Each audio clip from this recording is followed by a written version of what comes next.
So Fortnite Chapter 3 recently launched, and as you guys know, there's going to be a ton of changes to the game, such as a new map, a new loot pool, and a bunch of new mechanics. In today's video, I'm going to be going over every single one of these changes for all of you guys to know, and this video is going to be one of my most useful videos of the new year. I know I'm a little bit late to the party of uploading a video like this. You guys may have already watched a couple of other videos. I wasn't at my setup and I didn't know that downtime was going to end, and I do apologize for that. But regardless, this video is still going to have a bunch of useful information such as competitive info and all of the map changes. If you guys are going to be picking up the battle pass or buying anything in the item shop, please consider using code SonataYT. I would greatly appreciate it. But getting right into it, let's hop into all of the new map changes on this new map.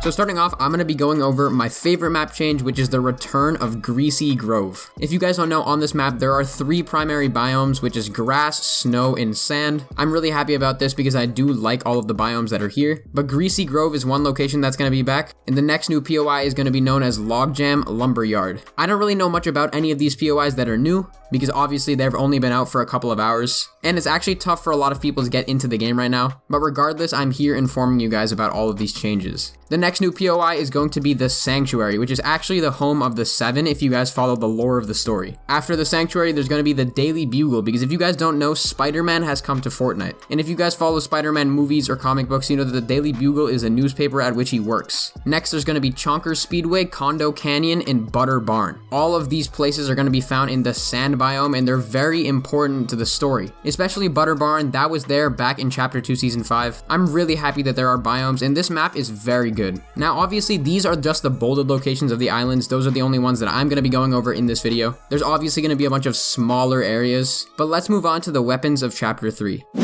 So starting off, there's going to be a weapon known as the Ranger Assault Rifle. This assault rifle is made for distance shots. It's very powerful at medium range, but it is quite capable of killing people at long range. The next change to the loot pool is going to be the MK7 Assault Rifle. This is a medium to long range weapon with a high rate of fire. This is an extremely good weapon, and it's actually based off of the 7, once again coming from the storyline. You can actually fully ADS with this entire weapon, and that's a new feature in this game. Now moving on to the new shotguns of Chapter 3, there's going to be the Striker Pump Shotgun. This is really good because it's a high burst damage shotgun. After that, we're going to be having the Auto Shotgun. This one lays down some serious firepower. However, it doesn't deal as much damage, but it has a lot of a faster fire rate, and it fires 2 shells at a time. Next, we're moving on to the pistols and SMGs. There's going to be the Sidearm Pistol. This is just a simple pistol that kind of just does the same damage as most other pistols. Nothing special about it. Then we've got the Stinger SMG. This is a lot like the Rapid Fire. It does a lot of damage, and it does a lot of damage to structures as well. Now moving on to the final weapon group, we're going to have snipers. Snipers such as the Hunter Bolt Action Sniper. They're going to be dealing a lot of damage, and they can shoot 3 shots per clip. I do like this weapon, and I think it's a really good addition.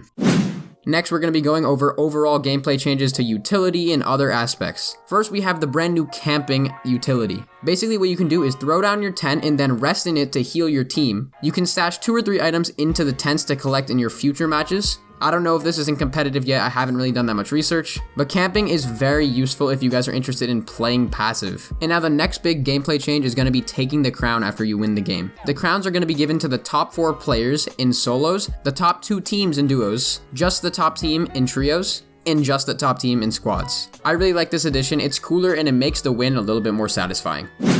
Now this is another big change. There's going to be mobility changes to the game. There's going to be 2 new mechanics, which is sliding and swinging. These are very interesting, and I'm so happy that these are in the game. As you guys can tell by my tone of voice, I am really excited for this new chapter. Sliding and swinging are going to be 2 useful mechanics that can help you evade shots and get to places faster. This is going to make the game a bit more fast-paced and help the pacing. And on top of this, there are going to be some changes to the quests. There's going to be daily quests, season quests, and milestone quests that stick around the whole season. This is really interesting because it's a new way of casuals gaining levels, and I really like the way that this is working. Now I'm going to be going over some final changes that happened to the game. There's going to be a new sort of reboot grenade. I don't know much about it, but I know that it's there. There's going to be something called the Med Mist, which is really useful to heal yourself. The Guzzle Juice, which is also really useful to heal yourself. This is kind of like the Slurp Juice. And this is me swiping through the Battle Pass right now.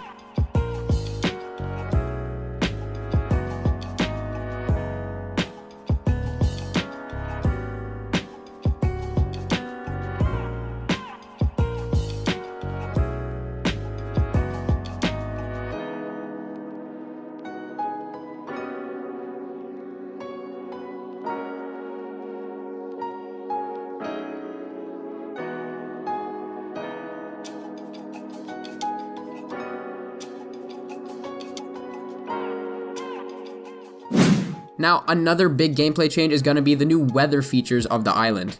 There's going to be lightning and tornadoes, which are two major weather phenomenons that are going to be happening on the island. I don't really know what this is going to do. Maybe it's just going to sort of mess with you or act as a form of mobility. It might deal you some damage, but I'm not 100% sure. There are some changes to the wildlife, however, yet I do not know what it is. And now, one of my favorite changes of this new chapter, the ATKs and the quad crashers have returned. I am so happy about this because these are my two favorite mobility items. They're the most balanced and they're the most fun to use. And in terms of competitive notes, they are removing the arena preseason, and I am so happy about that. That is one of the best things. The tent item is not in competitive playlists, and in terms of the competitive tournaments that are going to be coming up that we know of, there's going to be 2 solo cash cups per week. They're going to be on Saturday and Sunday. This is honestly just great. There's going to be 2 duo cash cups every week on Mondays and Wednesdays. That's also just fantastic. There's going to be a solo contender hype cup, which is on Saturdays and Sundays at the same time as the solo cash cups. And similarly, there's going to be a duos contender hype cup on Mondays and Wednesdays, just as the duo cash cups. There's also going to be trio contender champion and open hype cups every single Friday. These are only hype cups. Duos is the main game mode. There's also going to be some smart builds. I don't know much about them, but there's going to be the smart protected ramp, the smart roof, and the smart stair. Once again, I'm not sure much about these things, but these are honestly some great changes, and I'm really happy that they're there. If you guys want to know a custom hack on how to get into the game as quick as possible, what you guys should try to do is load up your game, and if it says that you're in the queue, what you should try to do is close your game and then verify your game files. After that, relaunch your game, and then hopefully you should get in. Let me know if this works in the comments. I saw this on Twitter, and as we all know, Twitter isn't the most trusted social media platform. And the overall final detail that I want to go over in this video is the fact that Fortnite has switched to Unreal Engine 5, so the performance and the graphics are going to be a lot better. If you guys don't know, the infamous bubble wrap builds are back for performance mode, so a lot of competitive players are going to be very happy about that. And overall, Fortnite's just going to be a better performing game, and hopefully it'll eliminate lag during endgames and basically all game modes. So overall, those are all of the changes in the brand new Chapter 3. As you guys can tell, I am so excited that this chapter is out. Once again, I am very sorry that I wasn't able to upload this video as quick as I should have. I wasn't at my setup, sadly. But if you guys did enjoy, please consider dropping a like and subscribing to the channel. Have fun playing Chapter 3. I'm so excited. Be sure to stay tuned for many more videos such as drop spots, duo drop spots, and meta videos. But that's about it for this video, guys. Be sure to like and subscribe to the channel, and I will see you all in the next video. Bye, guys.